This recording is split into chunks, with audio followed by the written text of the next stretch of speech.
Good morning. I'm Pat Croce, and this is the American Cancer Society's Healed Community Gathering. We're here every Wednesday if you're joining us live, either on Facebook or whatever way you want to come. And you can always catch us anytime on 6ABC and any one of their platforms, their connected platforms. If you have YouTube, you can catch that as well. And the library is on. Right now, this is our 33rd gathering, so we have 32 other gatherings for your viewing pleasure. And we always include a specialist and a cancer survivor or someone who has battled with the risk of having cancer. I got great guests today. I have great guests every week, but normally one time a month, we have Dr. Jeanie Subach.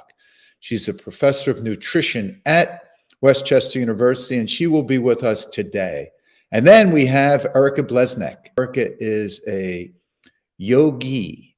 As a matter of fact, she introduced me to yoga, and she trained my wife and got her certified in a yoga teacher training. So these two are specialists in their field. They're the top in their field. But before I bring them on, I want to give a thanks. A thanks to 6ABC for their media partnership and allowing us to be on all their platforms. I want to give a thanks to all of our limited and leadership partners. We have about 30 of them, 30 of you, who've donated money and committed over a 5-year plan to help me raise the $2 million. We still are short $500,000 for the research being conducted in Atlanta, Georgia, the headquarters for ACS. This healed health and energy through active living every day. It started with 85 participants in 2019 with great results. And then they tabled it until we came together. And now there's 400 participants from around the country. And this is to gather the empirical data to demonstrate what exactly does health and energy do for cancer survivorship. And they're going to create websites and fitness programs, and maybe they'll include Erika in the yoga, so that all of us, once we've had treatment, whether it's radiation, chemo, surgery, that we don't just sit on the couch. Dr. Erika Blesnick, the scientist, the research scientist who is in charge of this research, tells us that 3 out of every 4 cancer survivors don't get their butts off the couch. That's right. That's not good. That's not healthy. That's not healing. That's not harmonious way to live life. So that's what Healed's all about. And before we get started, I ask you just to share with me a moment of stillness. And you might ask, how do we do that? Just place your attention on this Tibetan bell. I'm going to ring it. You just lovingly, gently place your attention.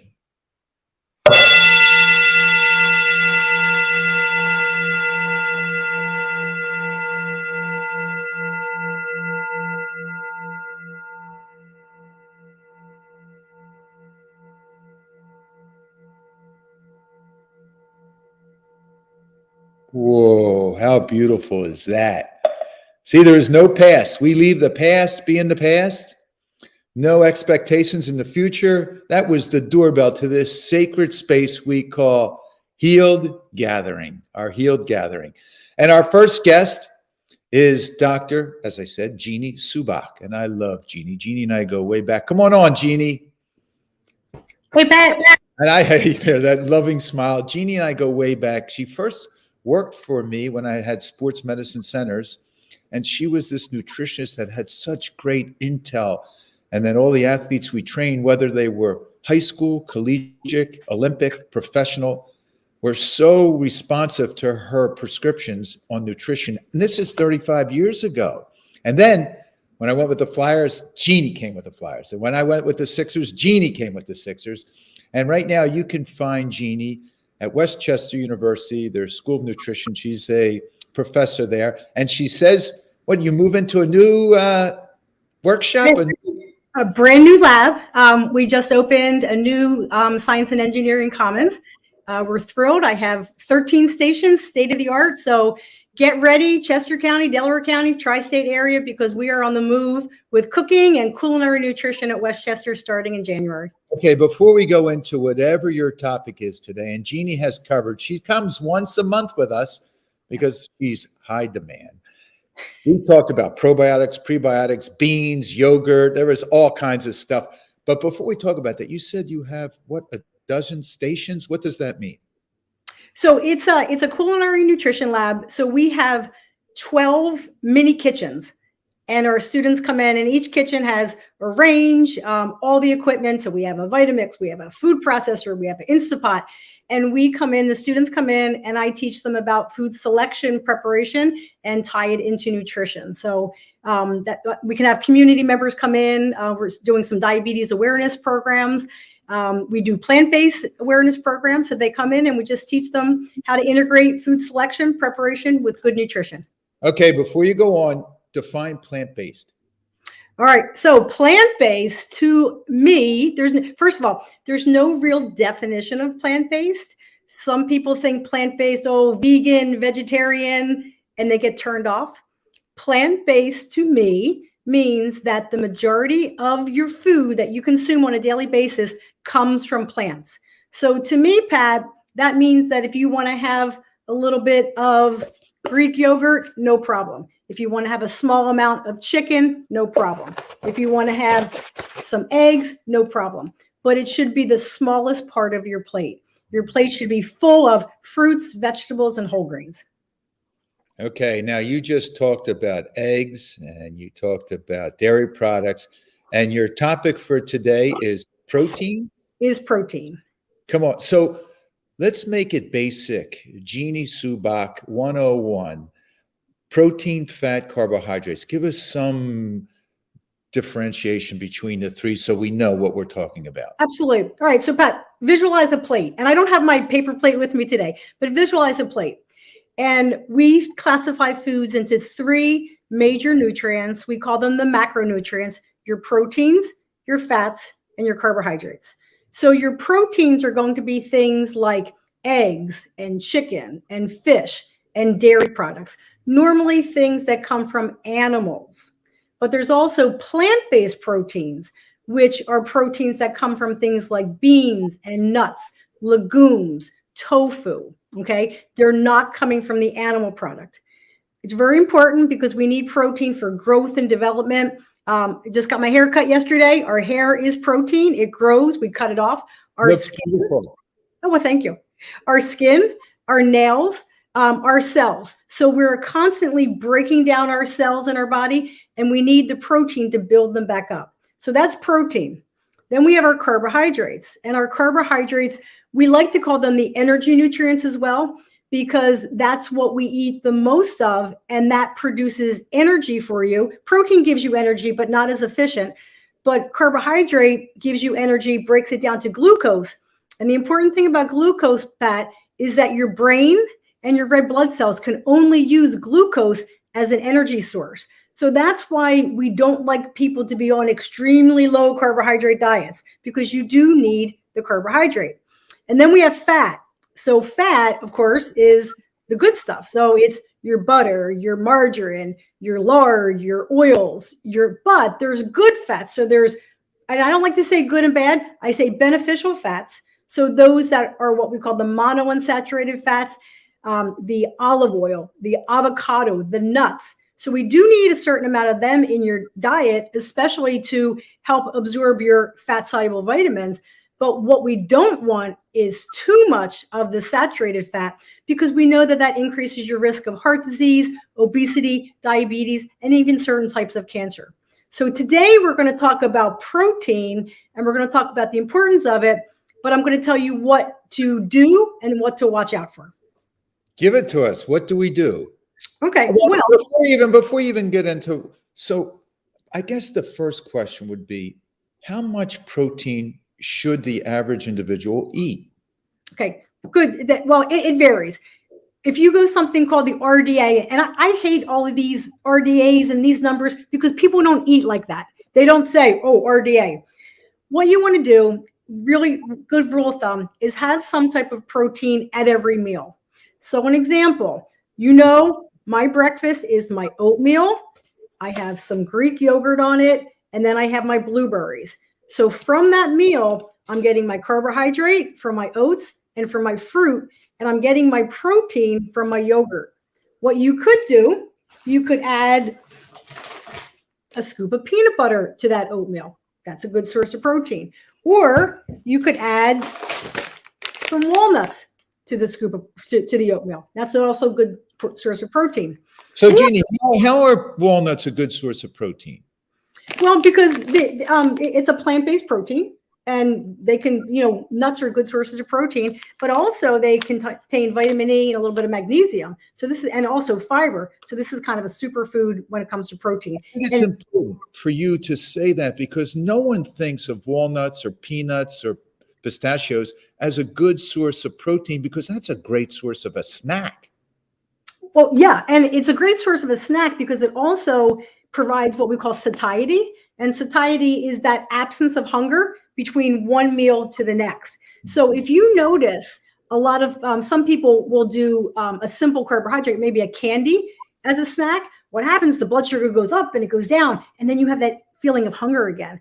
But if you include protein in your snack, that helps you increase your satiety, and along with good carbohydrate, kind of helps stabilize your blood sugar. So that's why we do recommend like a low-fat string cheese, and some whole grain crackers are a good snack. Peanut butter crackers are a good snack. Cheese and crackers are a good snack, although the cheese is a little bit higher in saturated fat. So we do want to watch that. Not something I would do every day, but if you like a good piece of good cheddar cheese once a week, go for it. But that goes back, Pat, we need to look at those serving sizes, because nothing is going to hurt you if you eat one serving, but we don't do that. We eat large servings, and the America's bigger is better. So that's what you have to do. Add your protein. Okay. I'm sorry, I interrupted you too. So now let's get back to how much protein. So protein at every meal. Let's get back to breakfast though. Eggs. Don't be afraid of, do you remember the old commercial, the incredible edible egg? Mm-hmm. Okay. We did that back in the late 80s, early 90s, because during that time, we were telling people that eggs were bad because of the cholesterol in it. But now we know that eggs are not bad. It's a great source of economical protein. It has all the essential amino acids. It has iron. It has lutein. It has choline, all these great things. And it's very economical. It also has some good omega-3 fatty acids. So if you look at this good old fashioned dozen eggs, this can stay in your refrigerator for about 6 weeks. It has a really, really long shelf life. So for those that don't have access to the supermarket on a regular basis, we can get a dozen eggs, put it in there.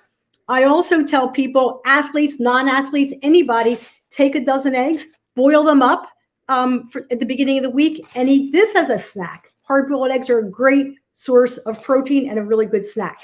But sometimes eggs are a little bit different. I have this egg right here, Pat. I don't know if you can see it. It's okay. Okay. See the color of that? This egg comes from my farmer. And I know that not my farmer, but the guy at the growers market. And I know that his chickens are free range. And I know that he feeds them a lot of marigolds, and he feeds them a diet high in omega-3 fatty acids. And we know that omega-3 fatty acids, that's that beneficial fat, is something we don't get enough of. So this is a really, really nice egg. And now here's another egg. Now, I'm not saying this egg is bad, but you can just see the difference with this egg. So look at that egg, and then look at. It's not like the sunshine. It doesn't shine as much. You see? Okay. They're both very, very good, but a lot of people, they just want something, interesting. So these are our eggs. Very economical, very low calorie, about 70 to 75 calories an egg, about 7 to 8 grams of good protein. So that's why.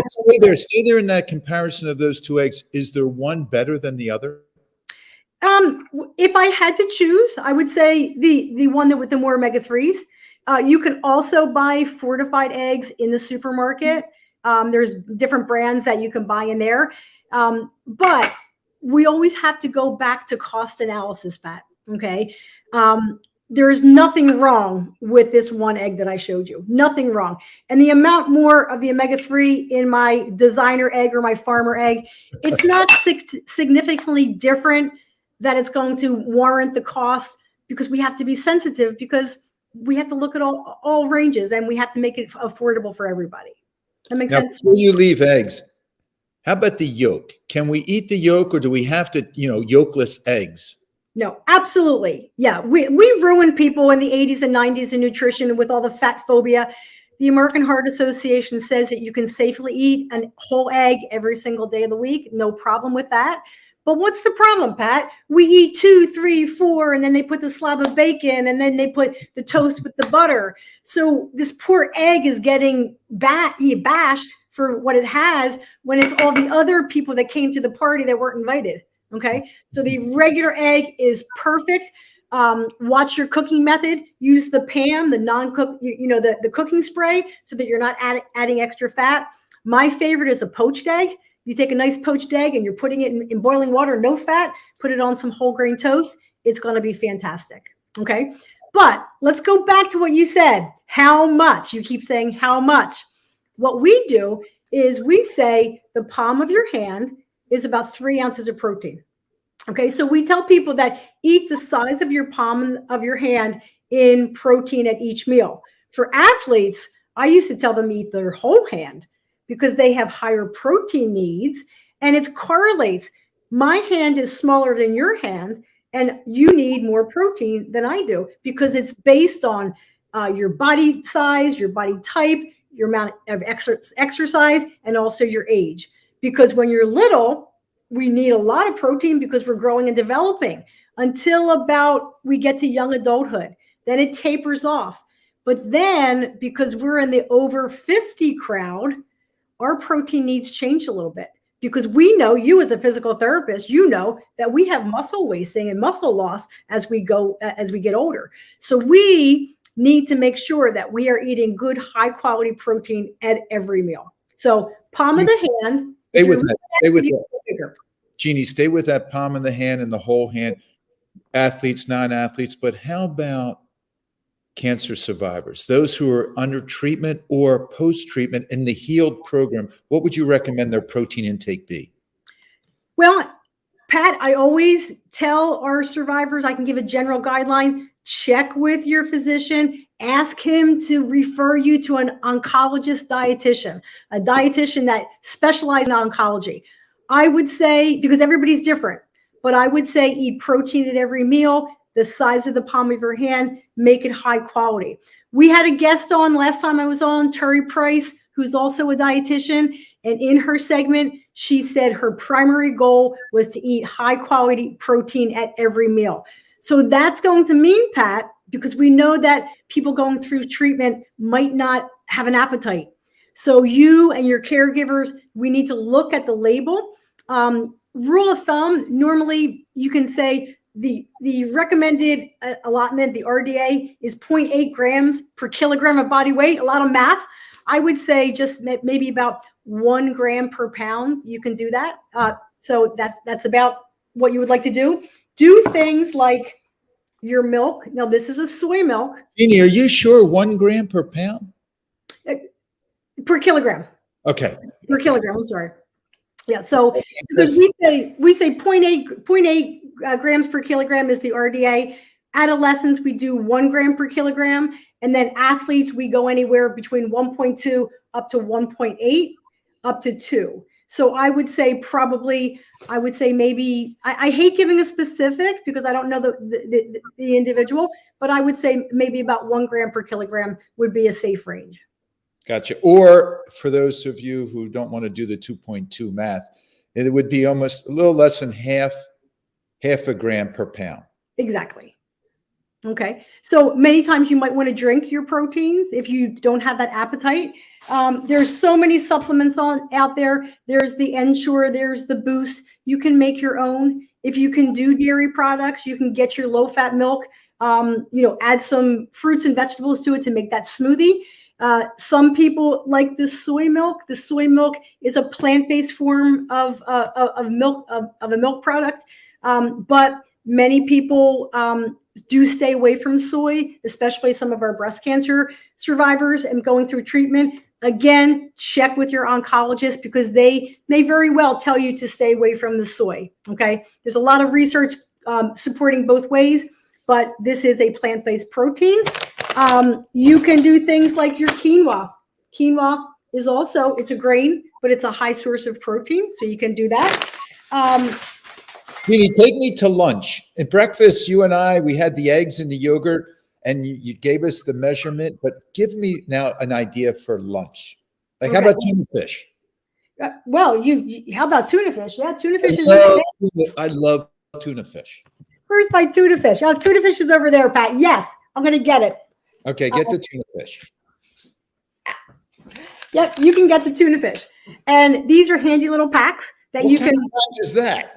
It's a light tuna fish. You take it, you can open it right there. You can eat it out of the container. And then it says right here, more protein than one egg. See the advertising for this? So you can do these little kits, no problem. But what do you think I'm going to tell you, Pat? What do I eat for lunch every day? Tuna fish? No. Oh. Tuna fish is one thing because of the high. You probably have a green drink or something. No, my soup. Come on. Your soup. Oh, okay, your soup. I forgot your soup. All right. So I normally do. You have to bring us on a soup. You have to bring us on and give us your recipe for the soup. I will. So this is a soup that has chickpeas in it. And this is super duper easy. I didn't feel like going to the grocery store this weekend. I said, I need soup for the week. I had some frozen mixed vegetables in my freezer. So it's frozen mixed vegetables, vegetable broth, some celery, 2 cans of chickpeas, and then I put a little pasta in here. And this is a really great meal. It has plenty of pasta in it. So you can do that. Perfect for that. You can do more yogurt, things like beans. Like we love our beans. I love beans. Everybody should have beans. Things like lentils. These lentils, I have a great, and I will share this with you, a vegetable lasagna soup made with red lentils. And it is so incredible. For our vegan friends out there, it's a vegan alternative. And instead of the dairy ricotta cheese, you use a tofu, but it's interchangeable. So beans are great. You could do a smoothie. I know a lot of people do smoothies. If you're going to do that, I would add some collagen protein to it. And this is really, really important. We produce collagen in our body, but as we age, it decreases. So a lot of people will take this as a supplement. You can put this in coffee. You can put this in smoothies.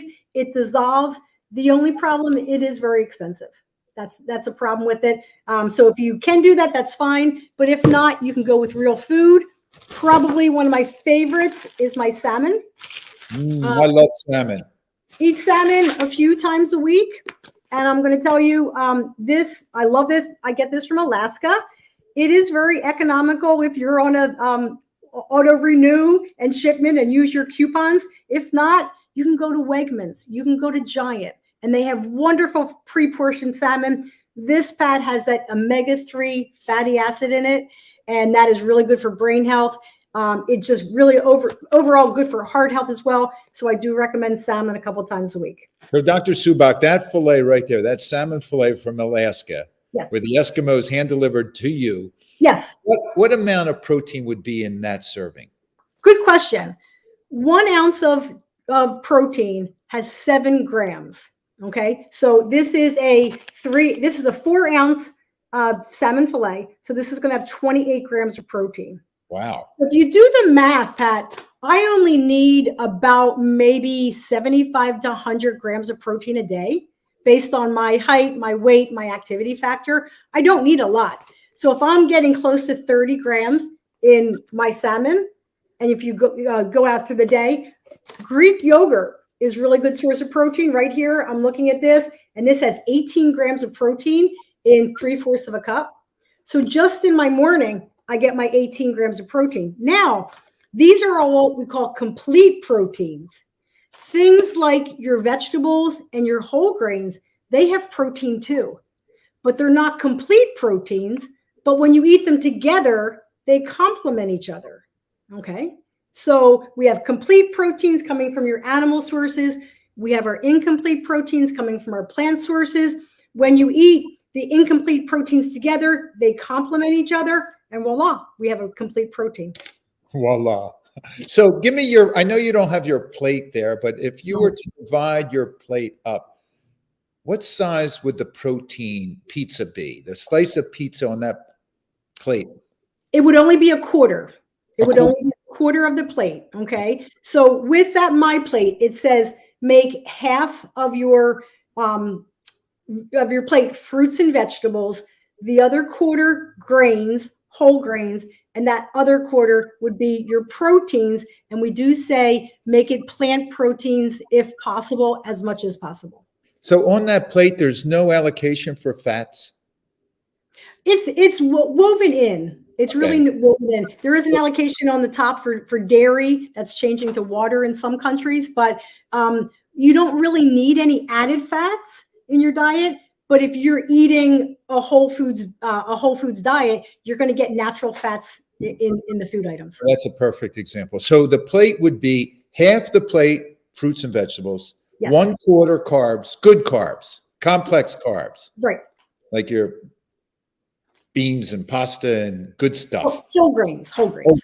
Yes. And 1/4 protein. And you should have a protein entree in each meal, each serving. You should have a protein component in each meal. Yes. Okay, now we went breakfast, lunch, dinner. Dinner, I mean, you had salmon there and chicken. We had the salmon, we had the chicken. If you can do soy tofu is great. Chickpea salad. Has anyone had chickpea salad? That's incredible. It's called the no tuna salad. You just take chickpeas, you mush them up, some carrots, some onions, some celery, it's a little relish. It's a fantastic way. It's a plant-based tuna-free salad. Okay, before I put you on the bench and bring our yogi out, how do you rate protein bars? Are they worth it? I personally don't love them because I think many of them have too much sugar in them. Many of them have a lot of ingredients. I have a great protein bar. It's called the 1-2-3 bar, which has quinoa and oats and raisins and nuts and things like that. Wait. I never heard this 1-2-3 bar. Do you make this or is this something you buy? Oh, we make it. We make it. Do that. One of these gatherings you have, because I want that bar. Now, how much protein would be in that? I want to say it has about 12 grams of protein in it. That's good. Anything over 10 for me on a good bar that tastes good, because most bars taste like chalk. Yes. And you're right. They have too much sugar in them, so they do taste a little better, but that defeats the purpose, right? Exactly. So we're going to do the whole thing. And one last thing before I go on the bench, for our viewers that are struggling with keeping weight on, okay? If you're struggling with keeping weight on, nuts are a great source of protein, but they are energy and nutrient dense, meaning they have a lot of energy for a small amount of weight and they have a lot of nutrients in it. So what I recommend, put a half cup to a cup of nuts on your counter as you're walking through. Take a couple, because we know small portions tend to do better with people that are having issues with eating. Take a little bit throughout the day, and that's going to help you increase your protein content as well. And flush it down with water. And water. Now, you're also saying, when you say nuts, Jeanie, you're talking legumes too, in the source of peanuts, right? Yeah, peanuts, nuts and legumes. Yep. Mm-hmm. Yeah, I want to make sure that people know that, because peanuts are not truly nuts, right? No, they're a legume. Well, they're nuts and legumes, kind of same family, but yeah. And I do buy the natural peanut butter. Yeah. I do. Years ago, we had Crazy Richard. Everyone thought Richard was crazy, but here he is again. He came back, 100% natural peanut butter. Wegmans does have a great natural brand. Giant, all the stores have their own brand of natural peanut butter. It doesn't have any extra sugar in it, and it doesn't have any extra sodium in it. So that's my go-to. Jeanie, speaking of peanut butter, a fresh jar of peanut butter, when you crack the lid for the first time and you take that whiff, that's like a satori. It's like a aha moment, and you just go, oh. Yep. You lose yourself right in that fragrance.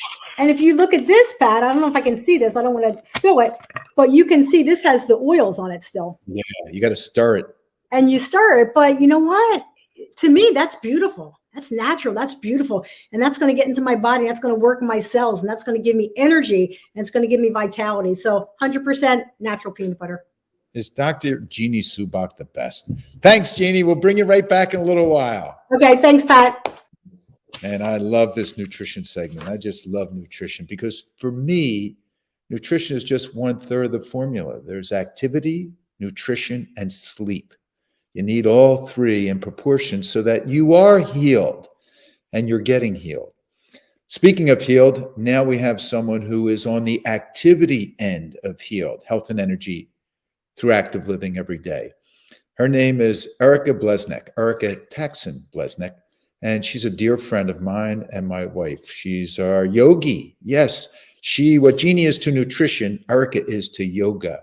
And Erika has turned me on to a lot of spiritual teachings and has brought to our family a wealth of love and openness. I'm going to let Erika talk about her past and her transition into this whole cancer diagnosis, where she went and became proactive and an advocate of, you'll know in a minute. Come on, Erika. Hi, Pat. Hello, Erika. How are you? I'm great. Happy to be here. It's great to have you, and I just love those dreadlocks. That's our Erika. Yeah. So, Erika, share with us a little bit about your history until you got to the diagnosis. So years ago, I was an HIV/AIDS social worker in the city of Philadelphia. I actually wound up overseeing the 5 counties in HIV/AIDS social work. And during that time, I was introduced to yoga. I wound up getting married and having 3 children and became more active in yoga and decided to transition into really becoming a full-time yoga teacher. And then about 5 years ago, I had heard on a lecture on the radio, just someone talking about something called the BRCA gene mutation. Hadn't ever heard of it before, but they were talking about this gene mutation that there was the potential to be tested for to see if you were at an increased risk for breast and or ovarian cancer. And that was 5 years ago. I found it really interesting. I've always been interested in how gene research has progressed and put it on the back burner. Breast cancer hadn't really impacted my family very much. I had one grandmother who had died fairly young before I was born, but no one else in my family had cancer. But I kept, for some reason, hearing about BRCA. It just sort of would come up. It's sort of like that synchronicity sort of thing in life when sort of, you hear something once and then it keeps repeating itself. And I kept thinking, it's interesting. I keep hearing about this and thought to myself, I think this is something I should be tested for. I sort of pushed that. Erika, what made you think that? I know, right? Who knows? I mean, there's a lot of theories I have. I had worked with a number of students who have lived with cancer. I had one student I was very close with who had passed away. I almost feel as though her name was Chris Marshall. I think she gave me some sort of sign. And so I was waking up every morning in that early morning hour and just feeling like, wow, I should really get this test. Sort of a bizarre circumstance. And I researched, I contacted my OBGYN and she said, I don't really know if you really need to get tested. You only had one grandmother who passed away from breast cancer, but I kept pursuing it because something inside of me was telling me to get tested. And asked her to sort of petition my insurance company for me to get the test. Which took a little bit of effort on my part to have them, pay for the test I chose Bryn Mawr Hospital, their genetic counseling program. So that's how I wound up sort of being introduced to BRCA, which is, I'm not sure how many people tested. So were you positive, negative? Tell us about the test. So I went in, you have to go in for genetic counseling. They don't just give you the test. You have to sit through about an hour of genetic counseling where they map out your family's history. And the test was quite simple. You use mouthwash and then you spit the mouthwash into a vial so that they can collect cells inside your cheek, which is unbelievable to me that they can actually do that. And then they sent it to the lab, and I found out about a week and a half later when they called me to let me know that, yes, in fact, I had tested positive for BRCA1. Okay, stop right there. Stop right there. Everyone on this gathering has known someone who's gotten that call, not about the BRCA1 gene, but the diagnosis of you have cancer or you are at risk. Where were you? What went through your mind when you got this call? I think half of me, it confirmed this sort of deep intuitive knowing I had, which was kind of bizarre for me. And in fact, the genetic counselor said, you know, when you came in here, you seemed pretty sure you were going to test positive.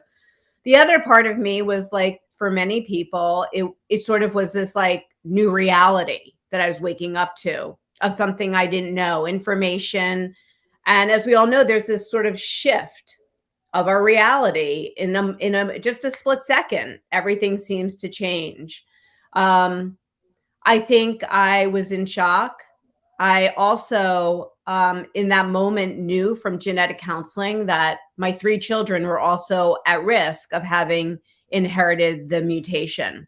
So that was running in my mind as well. They were 50% more, had a 50% chance of also having inherited this gene this mutation that I had inherited.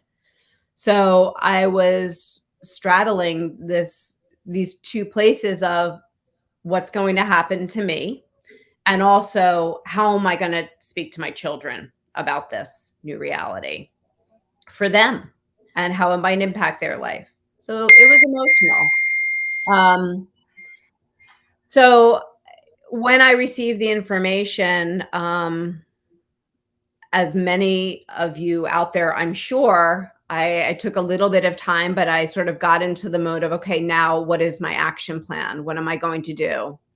And I was fortunate enough to have worked with a pretty well-known plastic surgeon, breast plastic surgeon in Philadelphia.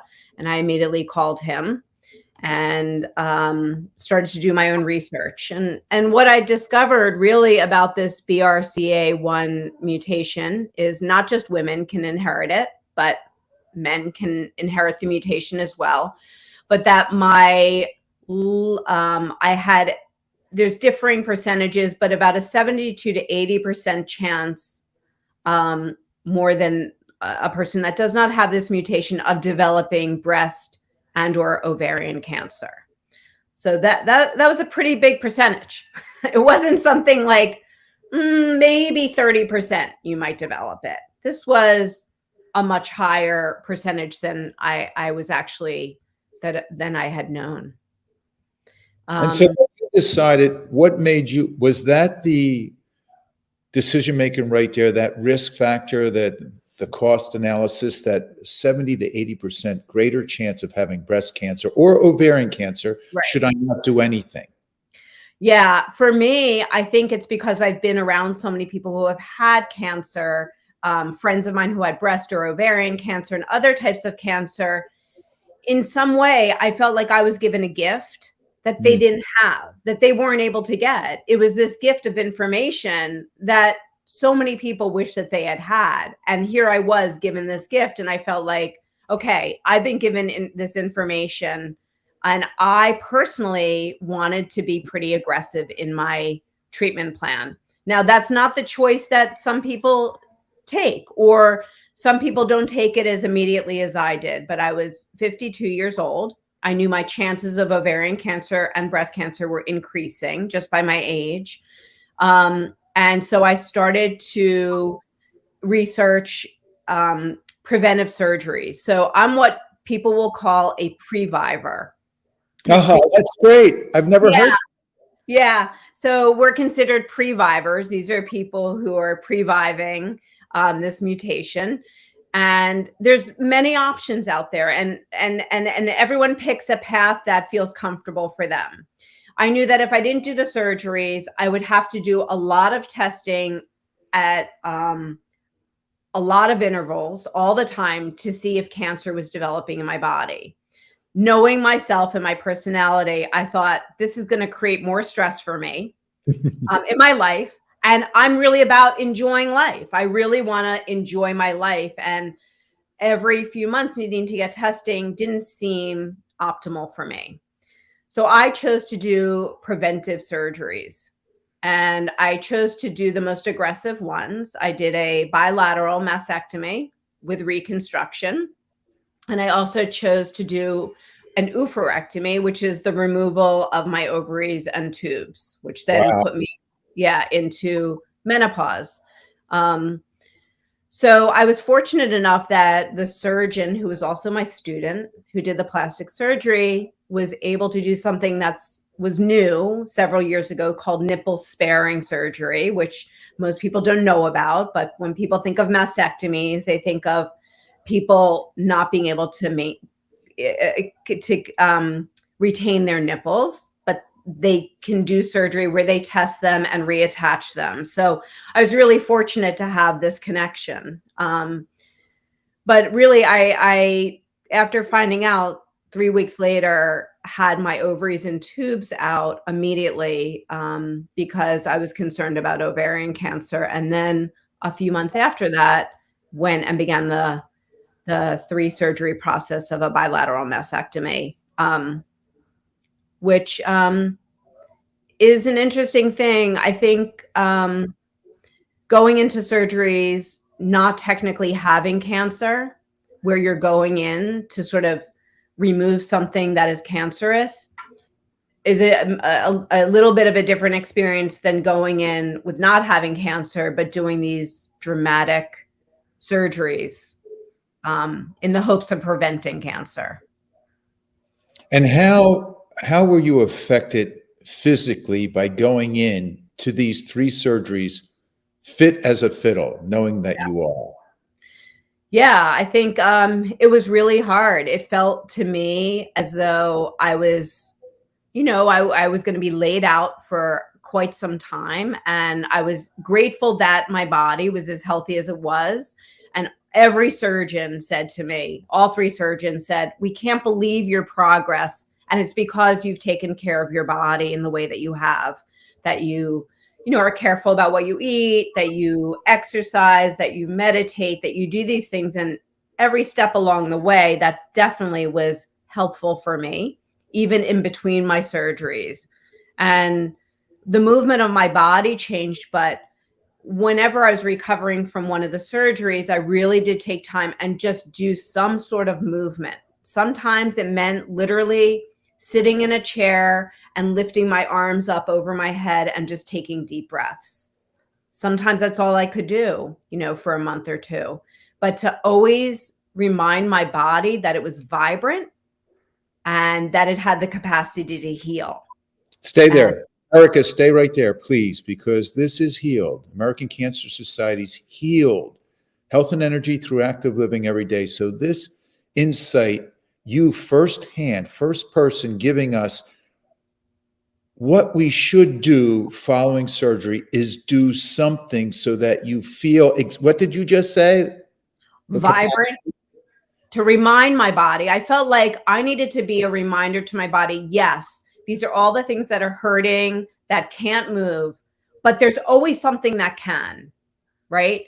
And so what happens is, what I noticed for myself is I became so hyper-focused on everything that was not operating the right way, that was not able to function or, do what I wanted it to do. And I forgot about the other 50% that was okay in my body. And so what I started to do was to do things that would remind my body, okay, yes, there are things that are not, operating the way you want them to, but there's also all this other stuff in your body that is operating fine.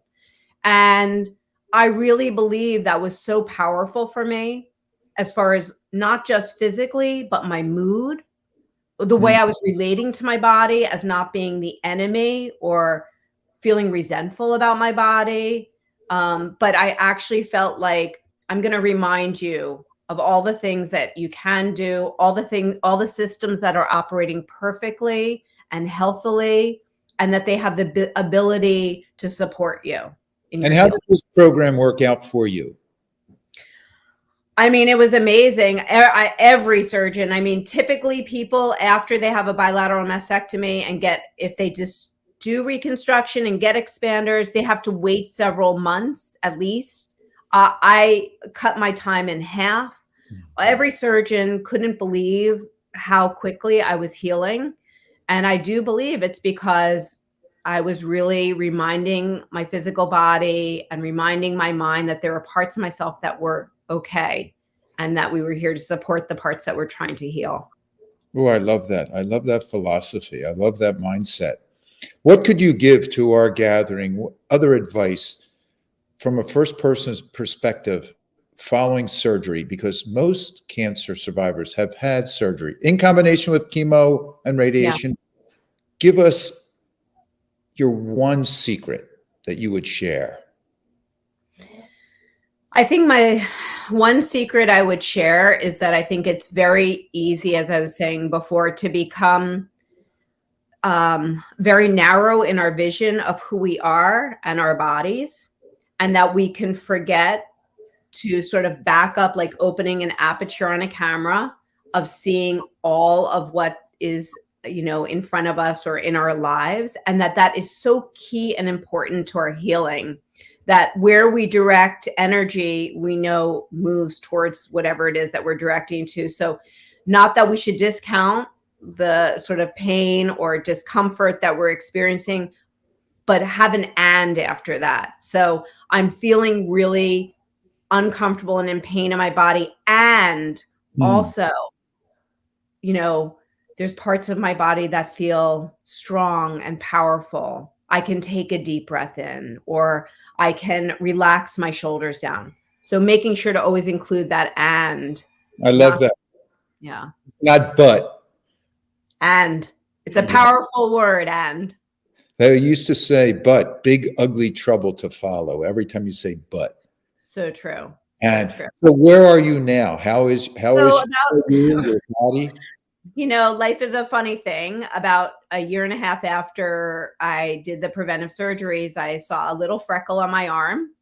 I don't think I would have ever paid attention to it if I hadn't been diagnosed with BRCA. And I went to a dermatologist and sort of pressured her to test it, and wound up getting melanoma.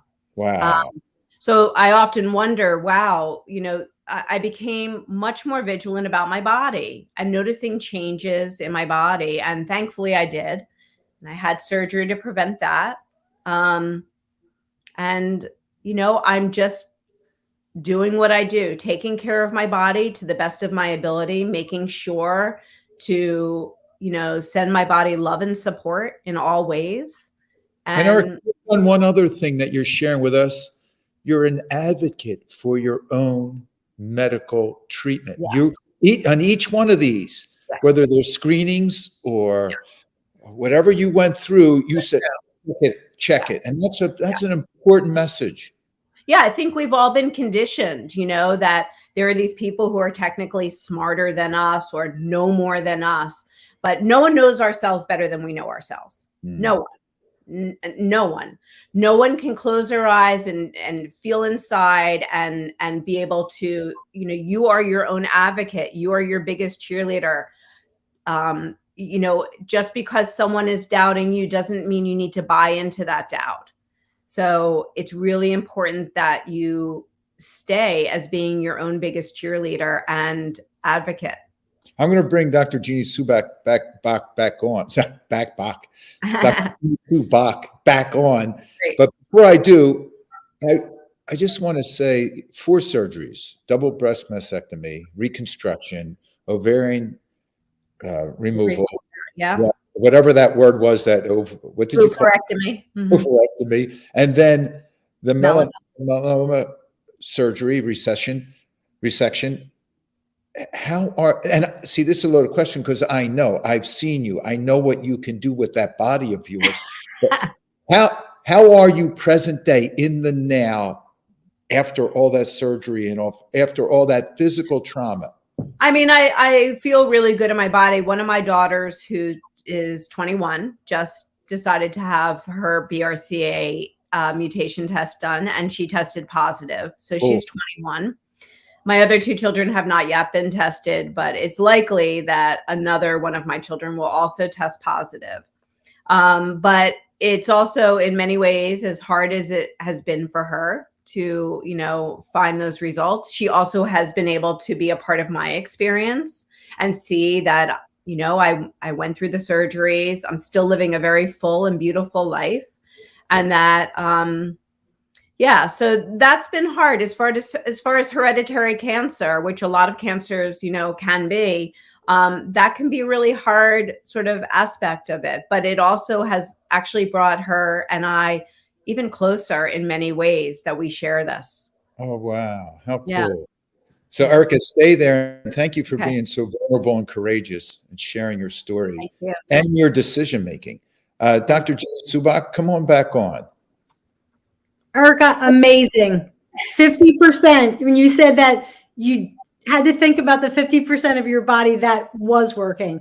I'm going to share that with so many people, but thank you for your message. Thank you.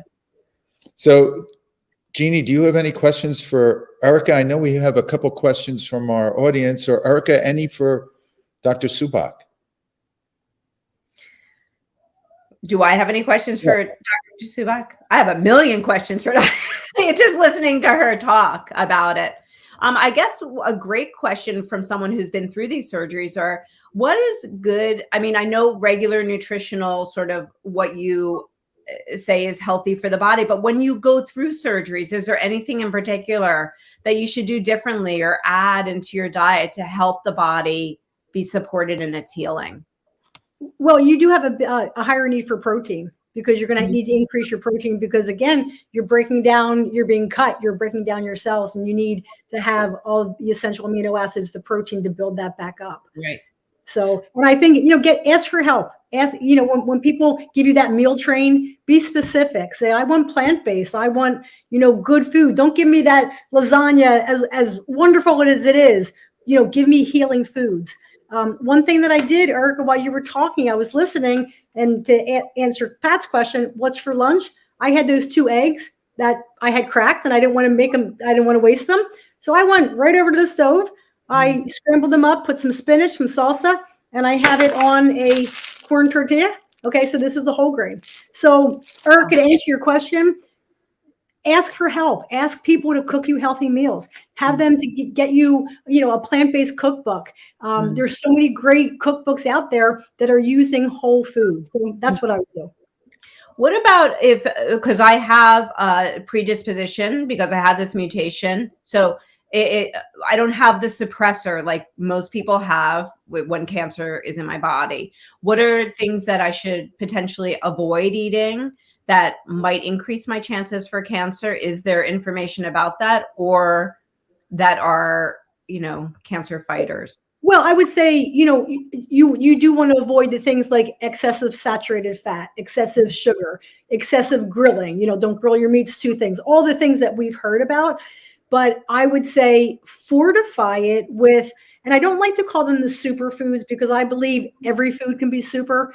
But things like we always talk about Dr. Michael Greger's, his daily dozen, and he has 12 things and habits that you should do every day to promote health. And that's things like berries and whole grains and flax seeds and dark green leafy vegetables, the cruciferous vegetable.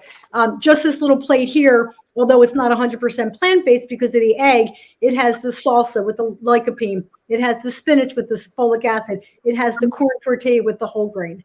So, make your plate count for you, but ask for help. People want to help you. What can you do? Give me healthy foods. Okay, Erika, Dr. Subach, Diana, come on, because I know the audience has some questions. So, we're going to run. I'm not keeping an correct time today because I had to go running to find an internet. I don't even know what time I started, to be honest with you. But Diana, any question? I know you have some questions for our guests. Yes, we do have a couple of questions. The first one is for Dr. Subach. We have some questions about healthy proteins, especially healthy plant-based proteins for children who might be picky eaters. What are some good suggestions for especially plant-based proteins? Well, I'd like to say it's an excellent question. Don't get into the marketing trap of plant-based nutrition for kids, because they're going to try to sell you all this fancy stuff. The key word in that question was picky eaters. Mm-hmm. So what I would do is, take your little guy, your little girl to the store, walk up and down the aisles, see what they will eat. Take samples of little things if you can, but things like everyone, they like peanut butter, nut butters. They're really, really good with that. Cereals are really good. Make your own cereal bars. And we know that when you get kids in the kitchen and you get them cooking, they're going to be more apt to try it. Things like eggs, if they will eat a little egg cup. Things like burritos. Kids love Mexican food. So you get this corn tortilla, which is a whole grain, put some refried beans in it, put some vegetables. And again, don't be afraid of a little cheese. But the key point is a little, not a lot, to kind of get them in and wean into. So I would say your nut butters, your beans in form of fun Mexican food, pizzas with vegetable toppings and a little cheese, and just get them involved in the kitchen. Awesome. For Dr. Subach, another question for you. You talked about the how healthy soups can be. So we had a question about, what about canned soups? And they're very convenient. However, do you have to worry about the sodium content? What are your thoughts about that? Well, I have a lot of good friends at a Campbell's Soup Company from years back. You have to look at your sodium issue. And if you have a serving of soup that has 600 milligrams of sodium in it, just say, and you can have 2,400 for the day, that's going to be okay. But just like the poor egg, if you take the soup and you add the chips and the pickles and all the other stuff, it goes sky high.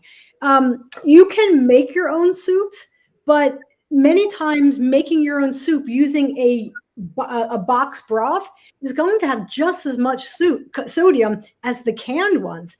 Now, I can control no extra added salt to this, but I would say if it's going to give you nutrition, if it's going to nourish you, I would go for it. But it's not something that you would want to do every day. So it's that balance.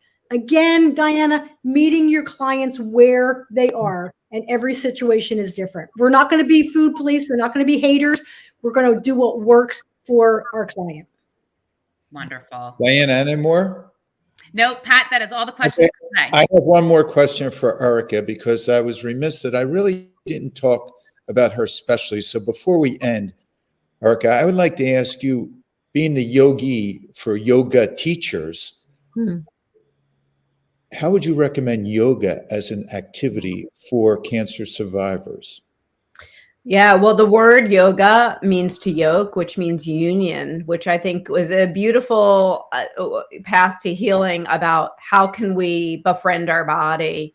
And I think there's so much I can talk, for hours about what society has done as far as taking us away from our bodies, as opposed to like really creating union in our body and developing a really beautiful relationship with our bodies and what that's about. And for me, yoga has really been the key in my life of doing that, building this intimate relationship with my body in a way that I think a lot of what's out there pulls us away from that inner wisdom, away from feeling content and comfortable in our own skin. So yoga is a wonderful tool for that. Do you have a recommendation for gathering where they could start if they want to follow your lead? Yeah. I mean, the amazing thing is YouTube has some amazing teachers that have a lot of free content on there. You could even put in cancer recovery yoga and there will be free videos on there. I would also strongly recommend people look for a 5-minute breath practice on YouTube. Some breathing is something that we can't live without. And we do it every day, but we completely ignore it. We're unconscious of it. It sort of becomes this automatic thing that we, but it's our life force. It's a thing that nothing else can, we can go without food or water for a long time, but our breath is the most important thing. So a 5-minute breath practice, a 10, 15 minute, don't make it overwhelming for yourself. Start small. But there's tons of free content on YouTube for this. Erika Taxin Bleznik, thank you. I love you. Thank you for joining us. Thank you so much. Subach, I love you too. And I'll see you again next month, as Yes. always. Yes. So entertaining and productive, both of you. What a wonderful gathering. And Jeanie knows, but Erika, I end every gathering just with a simple attitude of gratitude, a simple prayer of thanks. Thank you for the grace in helping me to welcome what is right now. Thank you all. Peace. Thank you. Bye-bye. Bye-bye.